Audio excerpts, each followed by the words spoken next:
जय हिंद। स्वागत है आप सभी का एक बार फिर से मेरी बागवानी में। और आज बात करेंगे हम कड़ी पत्ता की।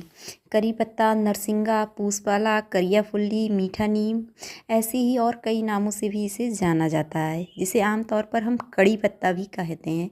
ये हमारे भोजन के स्वाद को तो बढ़ाता ही बढ़ाता है और ये हमारे स्वास्थ्य के लिए बहुत ही अधिक लाभकारी है।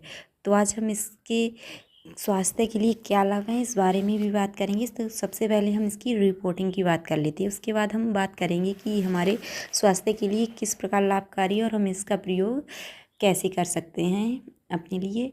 तो ये पौधा जो है मैं अपनी दी के घर से लाई, इसे मैं सर्दियों में लेके आई थी। सर्दियों में इसकी वृद्धि बिल्कुल भी नहीं हुई और जैसे ही सर्दियाँ ख़त्म हुई ये अच्छे से बढ़ने लगा। और मेरे पास कोई गमला वगैरह भी नहीं था, तो ये गमला जो है खाली हो गया था क्योंकि मेरा जो पीला गुलाब, इंग्लिश गुलाब था, वो सूख गया। मैंने काफ़ी कोशिश की उसे बचाने की, पर बचा नहीं पाई। पता ही नहीं उसमें क्या हुआ, बहुत अच्छे से बढ़ रहा था, समझ ही नहीं आ रहा मुझे कि उसमें क्या हुआ और वो पौधा मर गया। तो मैंने तो इसी में आज मैं इसे लगाऊंगी। अभी ये पौधा छोटा है, 2 पौधे हैं, तो एक पौधा मैं लगाऊंगी इसमें। और अब तो जब ये बड़ा हो जाएगा तो मैं इसे किसी बड़े गमले या ग्रो बैग में लगा दूंगी। तो जब पौधा छोटा हो तो आप छोटे ही गमले में लगाइए उसे।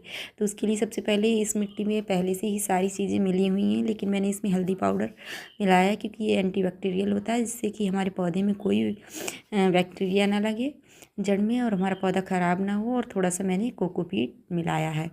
और ये है हमारा करी पत्ता, इसे मैं पूरा ही निकालूंगी। ये देख लीजिए, ये छोटे से डिब्बे में लगा हुआ है, जो मैंने एक चॉकलेट का डिब्बा काट के प्लांटर बनाया था उसमें। इसमें और भी पौधे लगे हुए हैं। तो कल मैंने इसमें सुबह बिल्कुल भी पानी नहीं डाला, शायद मुझे लग रहा है 2 दिन से नहीं डाला, तो इसकी मिट्टी बिल्कुल सूख गई है। तो इसमें पानी डाल के सीधा अच्छे से पूरा का पूरा ही निकाल लूँगी, जिससे कि इसकी जड़ें बिल्कुल भी ख़राब ना हो और कोई दिक्कत ना हो। तो मैं इसको निकाल लूँगी। और कड़ी पत्ता तो आप भी अपने घर में कड़ी पत्ता लगाइए, ये बहुत ही लाभकारी होता है। तो अब हम बात कर लेते हैं कड़ी पत्ता के लाभों के बारे में। तो सबसे पहले जैसे मैंने कहा कि हमारे भोजन के स्वाद को तो बढ़ाता ही बढ़ाता है और स्वास्थ्य के लिए बहुत ही लाभकारी है। कड़ी पत्ता जो है वो मधुमेह, जो डायबिटीज़ होता है, उसमें भी बहुत फ़ायदेमंद होता है। और जो सूजन हो जाती है, सूजन को कम करने में भी ये काफ़ी लाभकारी है। ये रक्त में शर्करा के स्तर को, मतलब जो शर्करा मतलब यही मधुमेह डायबिटीज़ को नियंत्रित करता है। करी पत्ता अपने एंटीऑक्सीडेंट गुणों के लिए के कारण शरीर में बहुत से रोगों से बचाता है। शरीर में इसमें जो एंटीऑक्सीडेंट जो गुणवत्ताएं होती हैं, उससे ये शरीर में जो रोग होते हैं उनसे लड़ने की क्षमता देता है। अगर आपको पेट फूलने की जैसी समस्या है तो भी आप करी पत्ता का उपयोग कर सकते हैं। पर एक चीज़ का विशेष ध्यान रखें कि नियमित रूप से अगर आप करी पत्ता का उपयोग कर रहे हैं खाली पेट सुबह, तो वैसे कर सकते हैं, 5 से 6 पत्तियाँ आप इसकी ले सकते हैं। लेकिन इस बात का विशेष ध्यान रखें, अगर आप नियमित रूप से डेली इसे लेना चाहते हैं तो आप अपने किसी चिकित्सक से या किसी आयुर्वेद आचार्य से सलाह ज़रूर लें। क्योंकि आजकल बहुत तरह तरह की बीमारियां होती हैं, तो ऐसा भी होता है कि बहुत सारे लोगों को बहुत सारी चीज़ें जो हैं वो सूट नहीं करती हैं, जिससे कोई दिक्कत ना हो जाए। वैसे तो इससे कोई दिक्कत नहीं होती, फिर भी आप विशेष ध्यान रखें और किसी चिकित्सक से सलाह ज़रूर लें अगर आप नियमित रूप से खाना चाहते हैं। वैसे तो आप इसे आयुर्वेद के अनुसार करी पत्ते को अपने नियमित आहार के लिए आप जैसे पोहा है, कड़ी है, सांभर है, उपमा है, आदि व्यंजनों में डाल सकते हैं। ये जो होता है ना, पेचिश, दस्त, मधुमेह, उल्टी जैसे रोगों को भी ठीक करने में सहायक होता है। आप 5 से 6 पत्ते का उपयोग कर सकते हैं। ये हृदय जो रोग के लिए भी काफ़ी अच्छा होता है और डायबिटीज़ के लिए भी काफ़ी अच्छा होता है। इसका पाचन तंत्र भी हमारा इससे अच्छा रहता है।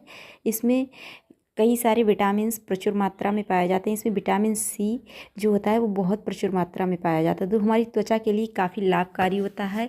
और इसकी पत्तियों से हम जो हैं अपने पेस्ट बनाकर अपने चेहरे पे भी लगा सकते हैं, जिससे हमारे चेहरे का जो रंग है, जो चमक है, वो बनी रहती है। क्योंकि इसमें विटामिन सी जो होता है ना, प्रचुर मात्रा में पाया जाता है। आप इसकी हरी पत्तियों का भी उपयोग कर सकते हैं और सूखी पत्तियों का भी उपयोग कर सकते हैं। इसकी दोनों सूखी और हरी दोनों ही पत्तियों में समान रूप से सारी चीज़ें पाई जाती हैं। आगे मैंने इसमें एक कटिंग लगाई हुई है, तो आप वीडियो में देखेंगे तो उसमें सूखी पत्तियों के और हरी पत्तियों की दोनों की गुणवत्ता में अंतर देख सकते हैं साफ साफ। बहुत ज़्यादा अंतर नहीं होता है इसमें, काफ़ी अच्छा है कड़ी पत्ता। तो आप भी अपने घर में कड़ी पत्ता ज़रूर लगाइए। अभी मैंने इसे रिपोर्ट किया है, तो अभी 5 से 6 दिन तक मैं इसे छाँव में ही रखूँगी, क्योंकि बहुत ज़्यादा गर्मी है। आज मौसम थोड़ा अच्छा था, बादल वगैरह थे, आंधी चल रही थी, तो इसलिए मैंने इसे रिपोर्ट कर दिया है। तो इस तरह से आप इस तरह के पौधे जो औषधीय गुणों से भरपूर होते हैं अपने बगीचे में ज़रूर लगाइए, और फल वाले भी पौधे लगाइए। वैसे तो मेरे पास ज़्यादा नहीं है, क्योंकि मैं गांव में रहती हूँ और मेरे खेतों में भी सारी चीज़ें रहती हैं, और सब्ज़ियाँ वगैरह भी मैं ज़्यादा नहीं लगाती हूँ, क्योंकि हमें यहाँ काफ़ी फ्रेश सब्ज़ियाँ मिल जाती हैं। और ये कटिंग देख लीजिए। अगर वीडियो अच्छी लगी हो तो लाइक